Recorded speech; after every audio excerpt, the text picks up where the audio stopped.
महाराष्ट्र की सियासी उठापटक मुंबई से लेकर दिल्ली तक जारी है। एक तरफ दिल्ली पहुंचे राज ठाकरे ने बीजेपी के राष्ट्रीय सचिव विनोद तावड़े से मुलाकात करने के बाद गृह मंत्री अमित शाह से मुलाकात की है, तो वहीं मुंबई में डिप्टी सीएम अजीत पवार दूसरे डिप्टी सीएम देवेंद्र फडणवीस से मिलने उनके निवास पहुंचे।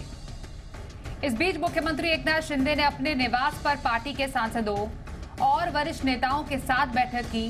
दिल्ली में राज ठाकरे की अमित शाह से मुलाकात को एनडीए के कुनबे में नए साथी की एंट्री का संकेत भी समझा जा रहा है। तो इस महाराष्ट्र में बढ़ी सियासी हलचल के मायने समझते हैं जी मीडिया संवाददाता अश्विनी पांडे से।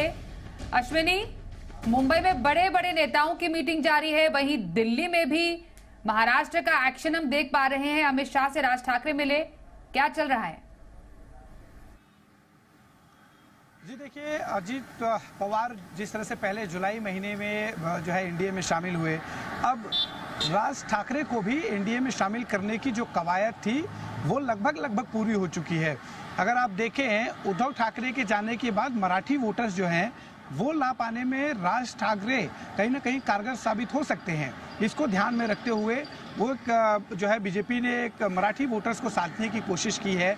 और जब हम पहले लगातार देवेंद्र फडणवीस से ये पूछा करते थे कि जब भी वो राज ठाकरे के घर उनसे मिलने जाते थे तो हमारे सवाल होते थे कि क्या राज ठाकरे को आप लोग अपने साथ लेने वाले हैं, एनडीए में शामिल करने वाले हैं? तो उनका एक ही जवाब होता था कि जो उनका एजेंडा है, खासतौर पे पर प्रांतीय वाला जो मुद्दा था, नॉर्थ इंडियंस के खिलाफ जो राज ठाकरे बयानबाजी करते थे, उसको जब तक वो छोड़ नहीं देते तब तक उनके साथ जाना जो है मुश्किल होगा। इसके बाद आपने देखा कि कैसे नॉर्थ इंडियन के मुद्दे को धीरे धीरे राज ठाकरे ने उठाना बंद किया। वो हार्डकोर हिंदुत्व के मुद्दों को उठाने लगे। फिर हमने देखा मस्जिदों में लाउडस्पीकर की बात हो, उसको उन्होंने जमकर उठाया, तमाम उसके लिए आंदोलन किया। तो ये कहीं ना कहीं हिंदुत्व का मुद्दा जब राज ठाकरे ने लिया, तभी से ये कयास लगाए जाने लगे कि अब हो ना हो उद्धव ठाकरे का जो एक तरह से जो गैप बना है उसे फिल करने के लिए राज ठाकरे को बीजेपी साध सकती है। और लोकसभा चुनाव के जो है पूरी जो टाइमिंग है वो एक कहीं ना कहीं बहुत सटीक बैठी। चुनाव की तारीखों का ऐलान हो गया और उसके बाद आज जो मुलाकात हुई है उस पर हम ये कह सकते हैं कि राज ठाकरे एनडीए के जो है खेमे में लगभग आ चुके हैं। 2 सीटों पर चर्चा चल रही है। जिन 2 सीटों पर चर्चा है वो एक साउथ मुंबई की सीट है और एक शिरडी की सीट जो राज ठाकरे को दी जाएगी।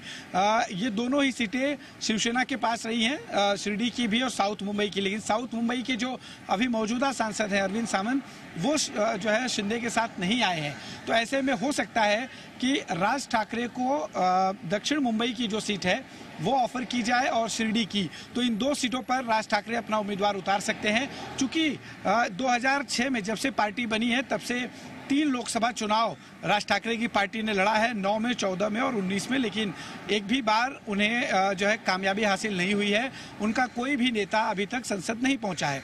तो ये गोल्डन अपॉर्चुनिटी राज ठाकरे के लिए भी है, बीजेपी के लिए और जो गठबंधन है महायुति उनके लिए भी है। चूंकि राज ठाकरे के आने से जो उद्धव ठाकरे के पास मराठी वोटर्स थे वो कुछ हद तक अगर यहाँ शिफ्ट होते हैं तो इसका सीधा फायदा बीजेपी को मिलेगा। ना सिर्फ जो है शहरी इलाकों में जहाँ पे कहा जाता है कि मुंबई, थाने, नासिक, पुणे, जो 3-4 शहर हैं, जिले हैं, वहाँ पर इनकी पहल ज़्यादा, वहाँ फायदा होगा। बल्कि महाराष्ट्र के दूसरे हिस्सों में भी हो सकता है जहाँ पर राज ठाकरे को, उनके लीडरशिप को मराठी। तो अश्विनी, जैसा आपने बताया कि मराठी वोटर्स का जो एक बहुत बड़ा वोट बैंक है उसमें सेंध लगाने की पूरी तैयारी हो चुकी है। जैसे ही एनडीए में एमएनए शामिल होती है, राज ठाकरे एनडीए के साथ जाते हैं, तो वाकई ये जो वोटों का समीकरण है, जो चुनाव का समीकरण है, वो काफी ज्यादा बदल जाएगा।